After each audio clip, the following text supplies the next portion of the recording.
বাপ 10 টাকা দাও বাপ, অনেক দিন খাইনি বাপ। দেখো বাপ পেটে কিচ্ছু নাই, 3 দিন না খেয়ে দেখো ছিড়া গেঞ্জি পড়ছি বাপ, পুঁতে আরো বেশি ছিড়া গেঞ্জি, আর কিচ্ছু নাই বাপ। 10 টাকা দাও বাপ।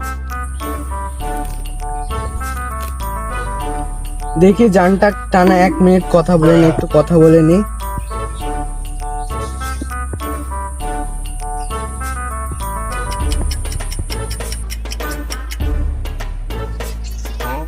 জান ফোন দিছে। হ্যালো জান, তুমি কোথায়, কি করো জান? এখন 5 স্টার হোটেলে আছি তো, এখন খাবার খাচ্ছি, একটু পরে ফোন দিচ্ছি। আচ্ছা, খাওয়া দাওয়ার পর ফোন দিচ্ছি তোমার। আচ্ছা আচ্ছা জান, খাওয়া দাওয়া হইলে আমারে ফোন দেও। আচ্ছা নাইস।